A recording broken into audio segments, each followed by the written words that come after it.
सभी बच्चों को नमस्कार। एक बार फिर से आपका एम हाई क्लासेज फर्स्ट में स्वागत है। आज हम जो 7वां चैप्टर अपने पढ़ा था, ईशावास्यम इदम सर्वम, आज हम इसके क्वेश्चन आंसर सोल्व करते हैं, क्वेश्चन आंसर देखते हैं। इसके क्वेश्चन आंसर इस प्रकार से हैं। अधः प्रदत्तानां प्रश्नानां एक पदेन उत्तराणि लिखन्तु, यानी जो नीचे दिए गए प्रश्न हैं उनके उत्तर एक पद में आपको लिखने हैं। पहला क्वेश्चन है दैत्यराजः के। पहला क्वेश्चन है दैत्यराजः के, राक्षसों का राजा कौन है। पहला क्वेश्चन हो गया, राक्षसों का राजा कौन था? हिरण्यकश्यपु। पहले का आंसर हो गया हिरण्यकश्यपु।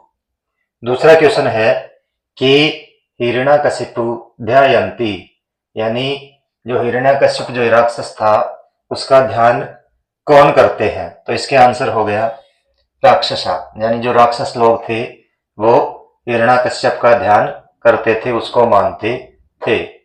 अगला क्वेश्चन है किम देवेभ्य न दास्यन्ति, देवताओं को क्या नहीं देंगे। तो जो यज्ञ का भाग था, यज्ञ भाग है, यज्ञ का जो भाग था, यज्ञ से जो मिलने वाला फल था वो नहीं देते थे। अगला क्वेश्चन है कस्य दललेन अपि सह जीवति। दलनेन का मतलब होता है कुचलना। कस्य दलनेन यानी किसके कुचलने पर भी वह जीवित रहता है। कौन जीवित रहता है? जिसको हाथियों से कुचला दिया जाता है। कौन जीवित रहता था? प्रहलाद को इस स्टोरी में देखो, प्रहलाद को क्या क्या यातनाएं दी गई थी उसके बारे में है ये क्वेश्चन। कस्य दललेन, कस्य यानी किसके, तो गजस्य यानी हाथियों के कुचलने पर भी वह जीवित रहता है। कौन जीवित रहता है? प्रहलाद। इसका आंसर हो गया गजस्य, यानी हाथियों के कुचलने पर वह जीवित रहता है। अगला क्वेश्चन है राक्षसः कुतः प्रहलादं पातितवन्तः। पातितवन्तः का मतलब होता है गिराना। तो इसका राक्षसों ने प्रहलाद को कहां से गिराया था? राक्षसों ने प्रहलाद को कहां से फेंक दिया था, गिरा दिया था? तो शिखरात यानी पर्वत की चोटी से। कहां से गिराया था? पर्वत की चोटी से उसको फेंक दिया था, लेकिन उसके पश्चात भी वह जीवित बच जाता है। अगला क्वेश्चन है हिरण्यकश्यपु कस्मात् वरम प्राप्तवान। हिरण्यकश्यप ने किससे वरदान प्राप्त किया था? हिरण्यकश्यप ने तपस्या के द्वारा किससे वरदान प्राप्त किया था? किससे प्राप्त किया था? ब्रह्मतः यानी ब्रह्मा से, भगवान ब्रह्मा से उसने वरदान प्राप्त किया था। अगला क्वेश्चन है हरि कुत्र अस्ति इति कह वदति, यानी हरि यानी भगवान कहाँ है, इति कह वदति ऐसा कौन कहता है? तो ऐसा कौन कहता है?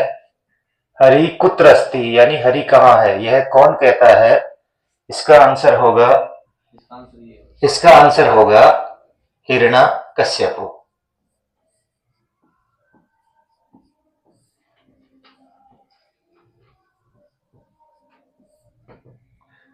इसका आंसर क्या होगा? यानी हरि कहाँ है ऐसा कौन बोलता है? हिरण्यकश्यप।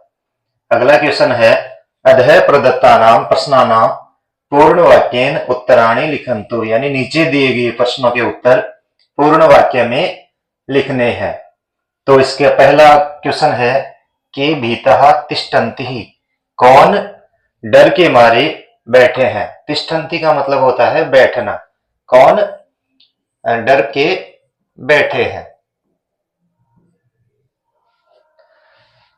तो इसका आंसर होगा देवता असुरः यक्ष गंधर्व किन्नर च सर्वे, यानी देवता असुर यक्ष गंधर्व किन्नर च सर्वे ये सभी भीतः तिष्ठन्ति डर के मारे बैठे हैं या छुपे हुए हैं। तिष्ठन्ति का इसका अर्थ होगा बैठना। अगला क्वेश्चन है प्रहलाद अहर्निशम किम करोति। अहर्निशम का मतलब होता है दिन रात। अहर्निशम का मतलब होता है दिन रात। प्रहलाद दिन रात क्या करते हैं? तो इसका आंसर होगा प्रहलाद अहर्निशनम हरे गुणगानम करोति, यानी प्रहलाद दिन रात भगवान के गुण गाता रहता है, ईश्वर की भक्ति में लीन रहता है। अगला क्वेश्चन है प्रहलादम कथम समुद्रे क्षिप्तवन्तः, प्रहलाद को समुद्र में कैसे फेंका गया। क्षिप्तवंत का हो जाएगा, इसका अर्थ होगा फेंकना। तो इसका आंसर होगा रज्जवा बद्धवा प्रहलादम समुद्रे क्षिप्तवन्तः, यानी रस्सी से बांधकर प्रहलाद को समुद्र में फेंक दिया गया।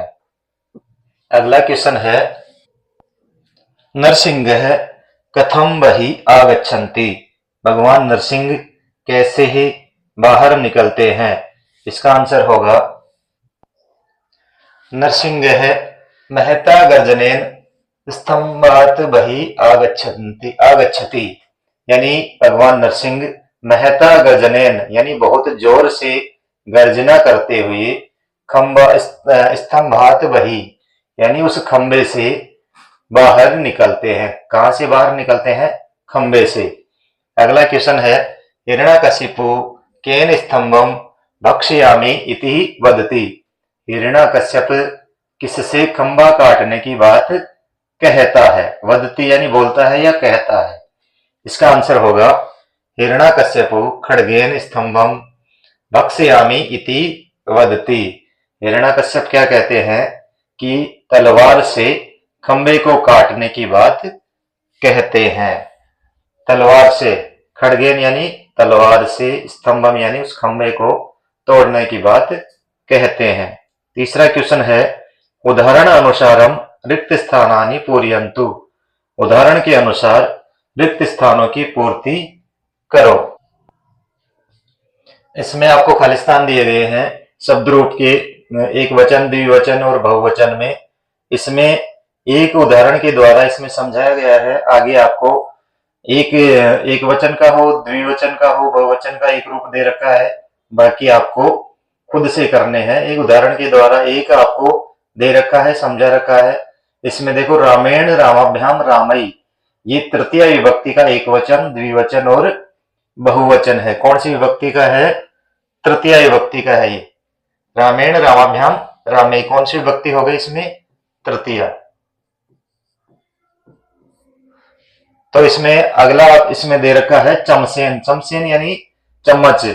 आप इसका द्विवचन और बहुवचन आपको इसी के अनुसार आपको इसके खाली स्थान भरने हैं। तो इसका द्विवचन होगा चमसाभ्याम और चमसई। चमसई यानी बहुवचन के ये रूप हैं, द्विवचन और बहुवचन खाली स्थान दे रखे थे। अगला है आचार्यण, आचार्य का मतलब होता है गुरु, और इसका बहुवचन का रूप भी दे रखा है आचार्य। इसमें आपको द्विवचन का खाली स्थान भरना है, इसमें होगा आचार्याभ्याम। अगला है आसंदे, इसका बहुवचन का रूप इसमें दे रखा है, एक वचन और द्विवचन के खाली स्थान इसमें भरने हैं। आसंदे का मतलब होता है आसन, तो इसका एक वचन होगा आसनेन, द्विवचन इसका रूप होगा आसनाभ्याम। अगला होगा इसका बालिकया, बालिकाभ्याम, बालिका, इसमें इसका बहुवचन का रूप होगा इसमें इसका बालिकया तृतीय एक वचन हो गया, तृतीय द्विवचन में होगा बालिकाभ्याम, और इसका बहुवचन का रूप होगा बालिका भी। तृतीय बहुवचन क्या रूप होगा इसमें? बालिका भी। ये खाली स्थान दे रखा है बालिकाभ्याम। अगला है पेटिकया, इसका एक वचन पेटिकया, इसमें द्विवचन का इसमें रूप दे रखा है पेटिकाभ्याम, इसका बहुवचन का रूप होगा पेटिका भी विसर्ग के साथ। अगला है मित्रेण यानी मित्र या दोस्त, इसमें द्विवचन का रूप होगा मित्राभ्याम और बहुवचन का होगा मित्रई। अगला है इसमें वस्त्रई दे रखा है बहुवचन का रूप, इसका एक वचन होगा वस्त्रेण और द्विवचन का रूप होगा वस्त्राभ्याम। अगला इसका क्वेश्चन है, अगला क्वेश्चन है उदाहरण अनुसारम रेखांकित पदानि आधृत्य प्रश्न निर्माणम कुर्वन्तु। उदाहरण के अनुसार रेखांकित पदों को ध्यान में रखते हुए प्रश्न का निर्माण करो। प्रश्नों का निर्माण, जो अंडरलाइन किया हुआ शब्द है उसको बदलते हुए प्रश्न बनाने हैं। जैसे पहला है हिरण्यकशिपुः आगच्छन्ति, ये आंसर है, हिरण्यकशिपु आता है। अब इसको प्रश्न में बदलना है। इसको प्रश्न में कैसे बदलते हैं?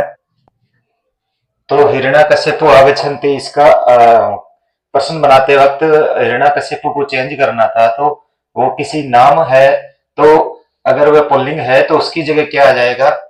के आगच्छति, यानी कौन आता है। अगर स्त्रीलिंग का रूप होता तो इसमें के की जगह का हो जाता। अगला है सुरा असुरा सर्वे भीतः भविष्यन्ति, देवता और असुर सभी डर जाएंगे। भीता यानी डरना, डर जाएंगे। ये भविष्यत काल का रूप है। भविष्यन्ति यानी फ्यूचर टेंस होगा या होगी। तो इसमें सुरा असुरः, इसकी जगह क्या हो जाएगा? के भीता भविष्यन्ति, यानी कौन डर जाएंगे। अगला है दैत्यराजः खड्गेन प्रहरति, दैत्यराज खड्गेन यानी तलवार से प्रहार करता है। तो इसका प्रश्न बनाते वक्त खड्गेन को चेंज करना है, यानी किससे? ये वस्तु है एक, तो इसकी जगह हो जाएगा दैत्यराजः केन प्रहरति। और आगे प्रश्न बनाते वक्त ध्यान रखो, हमेशा प्रश्न बनाते वक्त अंत में प्रश्नवाचक चिन्ह जरूर लगाए। अगला है अहम प्रहलादम मारिष्यामि, मैं प्रहलाद को मारूंगा। ये भविष्य काल की रूप है, मारिष्यामि। तो इसका आंसर होगा अहम, मैं कम मारिष्यसि, किसे मारूंगा। कम यानी किसे मारूंगा, और लास्ट में प्रश्नवाचक चिन्ह। अगला क्वेश्चन है, अगला है तात हरि तो सर्वत्र अस्ति, यहां सर्वत्र यानी जगह का नाम है। पिताजी भगवान हरि तो सर्वत्र यानी हर जगह है। सर्वत्र का मतलब जगह का, आपको स्थान का कहीं भी आता है तो उसमें स्थान के रूप में कुत्र शब्द का उपयोग किया जाता है। तो हरि कुत्र अस्ति, हरि कहाँ है। अगला है पुत्रस्य विषये वक्तुम इच्छति, वह पुत्र के विषय में कहना चाहता है। तो ये पुत्रस्य देखो षष्ठी विभक्ति का एक वचन है, तो प्रश्न बनाते वक्त इसमें पुत्रस्य की जगह हो जाएगा कस्य। तो कस्य भी निम्न धातु का षष्ठी विभक्ति का एक वचन है। प्रश्न बनाते वक्त ये भी ध्यान में रखा जाता है कि कौन सा शब्द किस विभक्ति और कौन सी वचन का है, तो उसी के अनुसार प्रश्न बनाते वक्त उसको भी उसी विभक्ति और वचन में परिवर्तित किया जाता है। कस्य विषये वक्तुम इच्छति, यानी किसके विषय में कहना चाहता है। अगला है निज नखे, यानी अपने नाखून से। अब ये देखो निज नखे है तृतीय विभक्ति का बहुवचन।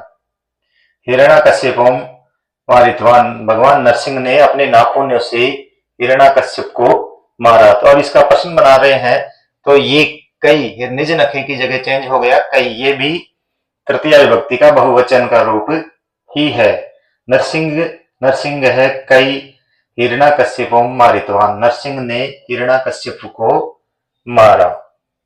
किससे मारा इसका, और लास्ट में प्रश्नवाचक चिन्ह। प्रश्न बनाते वक्त ये ध्यान जरूर रखना है कि प्रश्नवाचक चिन्ह जरूर लगाना है। पांचवा क्वेश्चन है अधः प्रदत्तेषु रिक्त स्थानेषु तृतीय विभक्त तानि रूपाणि लिखन्तु, नीचे दिए गए जो खाली स्थान है उनको हमें तृतीय विभक्ति में के रूप लिखने हैं। पहला है अहम मम खड्गेन स्तंभम भक्ष्यामि, मैं अपनी तलवार से स्तंभ को तोड़ूंगा। खड्गेन यानी होता है तलवार से, स्तंभ में यानी उस खंबे को, स्तंभ को तोड़ूंगा। अगला है दे रखा है इसमें दलन,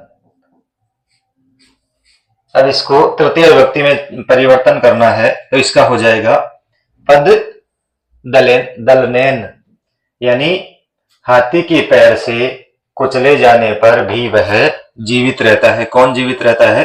प्रहलाद। अगला है सर्वे जनः अनुग्रहीता, इसमें दे रखा है नारायण,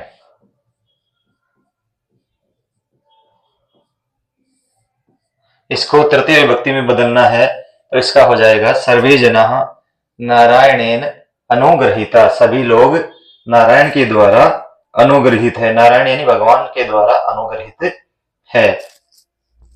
अगले में दे रखा है निज नख, निज यानी स्वयं का और नख यानी नाखून, निज नख दे रखा है इसमें और इसको आपको तृतीय विभक्ति में बदलना है तो इसका हो जाएगा निज नखई तब वक्ष है स्थलम विदीर्य मारिष्यामि, मैं अपने नाखूनों से तुम्हारी छाती फाड़कर तुम्हें मार दूंगा, मार डालूंगा। भगवान नरसिंह कहते हैं हिरण्याकश्यपु से कि मैं अपने नाखूनों से तुम्हारी छाती को चीर करके तुम्हें मार दूंगा।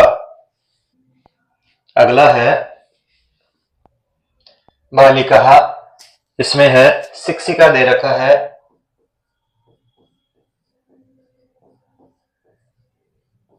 इसको तृतीय विभक्ति में बदलना है तो इसका हो जाएगा बालिका शिक्षिकया सह चर्चाम कुर्वन्ति, बालिकाएं शिक्षिका के साथ अध्यापिका के साथ चर्चा करती है, बातचीत करती है। अगला छठवां क्वेश्चन है उदाहरण अनुसारम संयोज्य है लिखन्तु, उदाहरण के अनुसार शब्दों को मिला करके लिखना है, यानी ये संधि के जो शब्द हैं इनको संधि विच्छेद करके लिखा हुआ है, इनको जोड़ करके संधि करके इनको लिखना है, मिलान करके लिखना है। पहला इसमें उदाहरण के द्वारा समझा रखा है रमा प्लस ईश है, इसमें गुण संधि हो गई, इसमें देखो असमान स्वर है आ प्लस ई, इसको मिलान करने से क्या हो गया? रमेश है। दूसरा है सुर प्लस ईश्वर है तो इसका क्या हो जाएगा? सुरेश्वर है, सुरेश्वर है।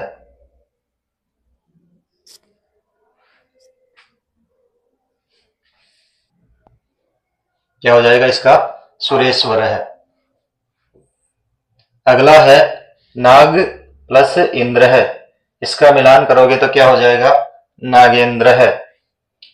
इसमें देखो सभी जो उदाहरण है वो गुण संधि के उदाहरण है, ऊपर एक मात्रा आती है उसका मतलब लगभग गुण संधि होती है उसमें।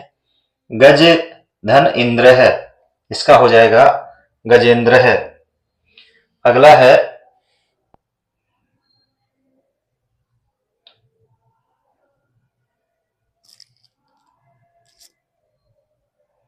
माता प्लस इव, इसका हो जाएगा मातेव, इसका क्या हो जाएगा? मातेव। राम प्लस इति, राम इति ही। पर प्लस उपकार है, इसका हो जाएगा परोपकार है।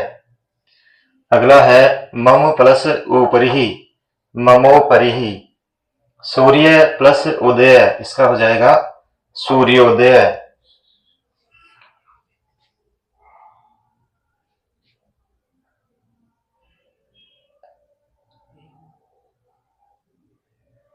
इसका हो जाएगा रामेति।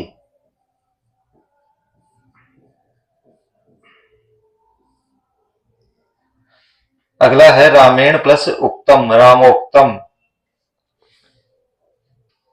अगला है तस्य प्लस ऊपरी, तस्योपरि। इसमें लगभग सभी उदाहरण हैं जो गुण संधि के दिए गए हैं।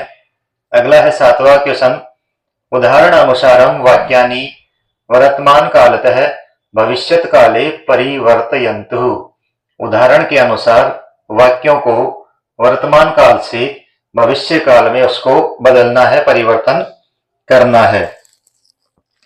पहला है इसका एक उदाहरण के द्वारा इसमें समझा रखा है सा आपणम गच्छति, सा यानी वह, आपणम यानी बाजार में जाती है। तो इसका गच्छति का भविष्यत काल में क्या हो जाएगा, गमिष्यति ही, सा आपणम गमिष्यति यानी वह बाजार जाएगी। अगला है रमा क्रीडांगणे क्रीडति यानी रमा खेल के मैदान में खेलती है। ये वर्तमान काल का रूप है। अब इसको भविष्यत काल में बदलते वक्त रमा क्रीडांगणे क्रीडिष्यति यानी रमा खेल के मैदान में खेलेगी, भविष्य में खेलेगी। अगला है बाला फलानी खादंती ही, बालिकाएं बच्चे फल खाते हैं। बहुवचन का ये रूप है खादंती, तो इसका भविष्यत काल होगा बाला फलानी खादिष्यन्ति ही, बच्चे फल खाएंगे। अगला है ताह योगासनम कुर्वन्ति ही, वे योगासन। अगला है ताम ताह योगासनम कुर्वन्ति ही, बहुवचन का रूप है इसमें कुर्वन्ति ही, वे योगासन करती हैं। तो इसका भविष्य काल होगा ताह योगासनम करिष्यन्ति ही, करिष्यन्ति ही, भविष्यत काल लिट लकार में होगा। फिर है अहम नित्यम पठामि, मैं प्रतिदिन पढ़ता हूं या पढ़ती हूं। तो इसका हो जाएगा अहम नित्यम पठिष्यामि, ये हो जाएगा उत्तम पुरुष एक वचन का रूप है। अहम के साथ देखो उत्तम पुरुष का एक वचन है पठिष्यामि, पठामि और पठिष्यामि। अगला है त्वम कस्मिन् विषये वदसि,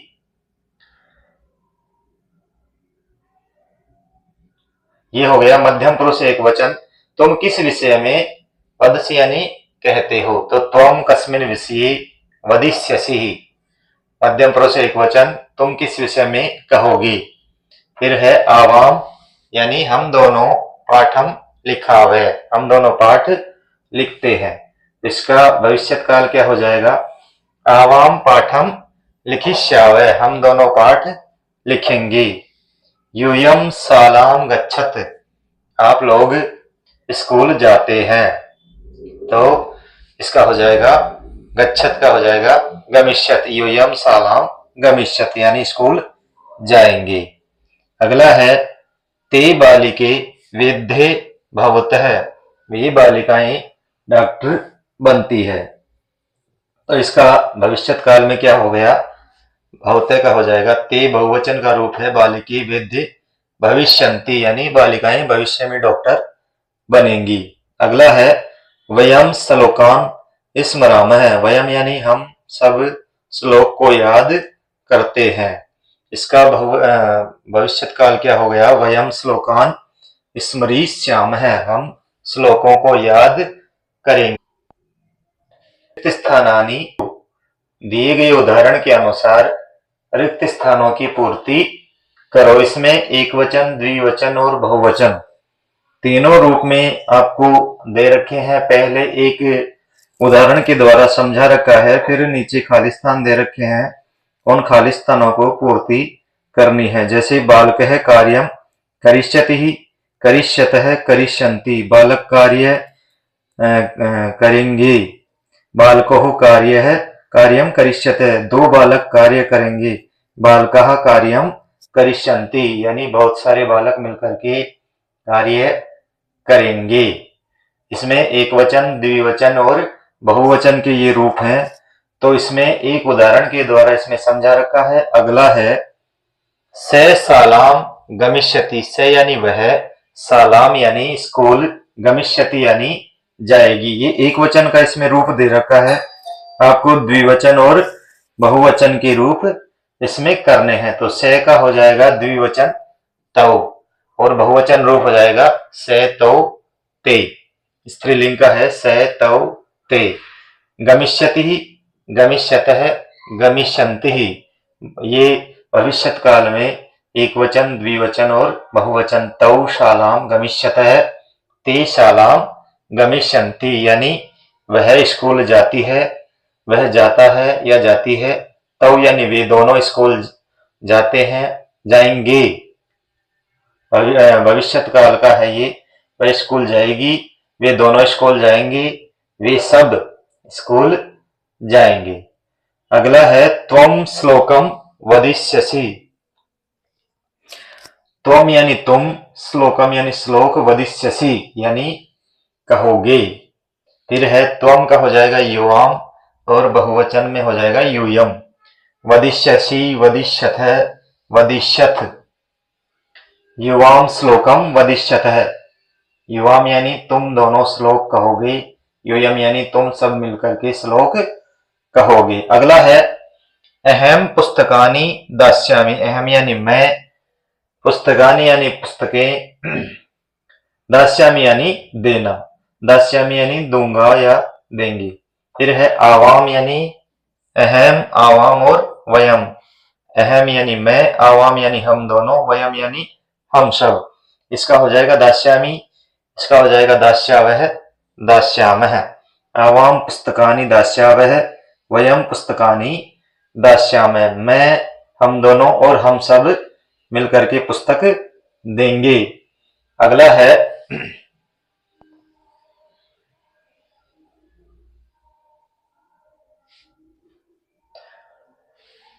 छात्रः प्रदर्शनीं द्रक्ष्यति। छात्र प्रदर्शनी देखेंगी। छात्रः द्रक्ष्यति, इसका हो जाएगा द्रक्ष्यतः, द्रक्ष्यन्ति। इसका बहुवचन और द्विवचन के रूप द्रक्ष्यतः और द्रक्ष्यन्ति। छात्रः, छात्रोः, छात्रा। प्रथम एक वचन, द्विवचन और बहुवचन के रूप होंगे इसके। तो इसमें है छात्रः प्रदर्शनीं द्रक्ष्यति, इसका द्विवचन का रूप होगा छात्रोः प्रदर्शनीं द्रक्ष्यतः, और बहुवचन का रूप होगा छात्राः प्रदर्शनीं द्रक्ष्यन्ति, यानी छात्र, दो छात्र और बहुत सारे छात्र प्रदर्शनी देखेंगे। अगला है अहम भगवत गीता श्रोष्यामि। इसका हो जाएगा अहम यानी मैं, अहम, आवाम, वयम। अहम यानी मैं, आवाम यानी हम दोनों, वयम यानी हम सब। इसका हो जाएगा श्रोष्यामि, श्रोष्यावः, श्रोष्यामः। अहम भगवत गीताम श्रोष्यामि, द्विवचन का रूप होगा आवाम भगवत गीताम श्रोष्यावः, और बहुवचन का रूप होगा वयम भगवत गीताम श्रोष्यामः। मैं, हम दोनों और हम सब भगवत गीता सुनेंगे। अगला है सा लेखिष्यति, कथाम लेखिष्यन्ति। सा यानी वह कथा लिखेगी। सा स्त्रीलिंग का रूप है, तो सा कथाम लेखिष्यति। इसका हो जाएगा द्विवचन का रूप हो गया बालिके कथाम लेखिष्यतः, ता बालिका कथाम लेखिष्यन्ति। सा कथाम लेखिष्यति यानी एक वचन का रूप हो जाएगा सा कथाम लेखिष्यति, द्विवचन का हो गया बालिके ही कथाम लेखिष्यतः, और बहुवचन का हो जाएगा ता बालिका कथाम लेखिष्यन्ति, यानी वह, वे दोनों और सभी बालिकाएं कथा लिखेंगी। अगला है यूयम किम खादिष्यते। ये बहुवचन का रूप दे रखा है, इसमें एक वचन का रूप होगा अहम किम खादिष्यामि, मैं क्या खाऊंगी या खाऊंगी। आवाम यानी हम दोनों, किम खादिष्यावः क्वेश्चनवाचक चिन्ह दे रखा है, आवाम यानी हम दोनों क्या खाओगे, प्रश्नवाचक चिन्ह है सभी में। अहम किम खादिष्यामि, मैं क्या खाऊंगा, आवाम यानी हम दोनों क्या खाएंगे, यूयम यानी हम सब क्या खाएंगे। ये प्रश्नवाचक चिन्ह दे रखा है इसमें, तो ये एक प्रश्न है। इस प्रकार से आपकी सारे जो प्रश्न होते हैं समाप्त होते हैं। धन्यवाद।